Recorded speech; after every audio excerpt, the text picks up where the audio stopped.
Hello everyone, this is Mahi और आज आप एक्सप्लेन करने जा रही हूँ poem to stopping by the woods on a snowing evening. तो लेट्स गेट स्टार्टेड। ये पोएम एक शांत और सुकून भरी सीन को दिखाती है जहाँ पोएट अपने हॉर्स के साथ एक जंगल के पास रुकता है। रात का समय है और आसपास सिर्फ और सिर्फ बर्फ यानी कि स्नो गिर रही है। पोएट को ये जगह बहुत ही ज़्यादा पीसफुल लगती है, बिल्कुल क्वाइट। सिर्फ हवा और बर्फ गिरने की आवाज़ सुनाई देती है।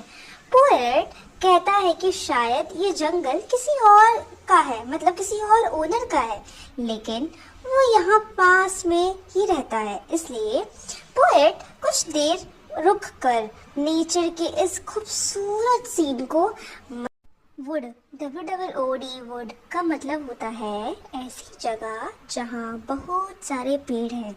मतलब ये जो एरिया होता है जंगल से थोड़ा छोटा होता है, बट उसी की तरह ये रिसेंबल करता है, दिखता है, ठीक है। और हमारे पोएट ने वुड्स को रिप्रेजेंट किया है इन 3 वर्ड से। पहला लवली, दूसरा डार्क और तीसरा डीप, ठीक है। और भी बताते हैं कि वुड्स जो है उनके लिए अपीयर होते हैं as a beautiful, charming, restful, seductive, lovely, ठीक है। पोएट के बाजू में खड़ा हॉर्स थोड़ा कंफ्यूज होता है क्योंकि वो यूजुअली हमारे पोएट यूजुअली डेजर्टेड यानी कि सुनसान जगह में पर कभी नहीं रुकते। इसलिए वो थोड़ा कंफ्यूज हो जाता है कि मेरा पोएट मेरा ओनर मुझे कहाँ ले आया है, ठीक है। हॉर्स अपने घंटी वाले हार्नेस को हिलाकर जैसे पूछता है, यहाँ क्यों रुक गए हैं हम।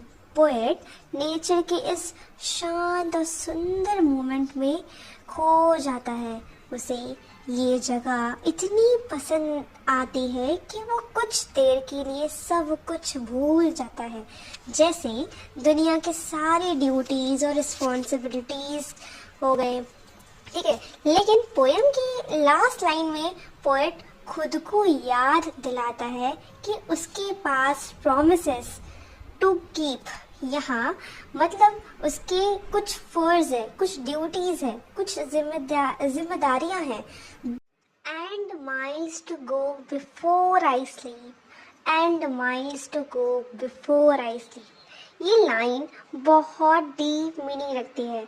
स्लीप का मतलब सिर्फ सोना ही नहीं, बल्कि लाइफ का एंड यानी कि डेथ भी हो सकता है। पोएट कह रहा है कि उसे अभी अपनी लाइफ के गोल्स और प्रॉमिसेस पूरी करनी है, तभी वो आराम मतलब पीस पा सकता है। तो बस इसी के साथ हम अपने पोएम के एंड में आ जाते हैं और ये पोएम हमें जाते जाते ये समझा जाता है और उसका ये थीम है पोएम नेचर की ब्यूटी, पीस और लाइफ की रिस्पॉन्सिबिलिटीज के बीच का बैलेंस को दिखाती है। कभी कभी हम शांति चाहते हैं, लेकिन हमें अपनी रिस्पॉन्सिबिलिटीज निभाकर ही आगे बढ़ना पड़ता है। सो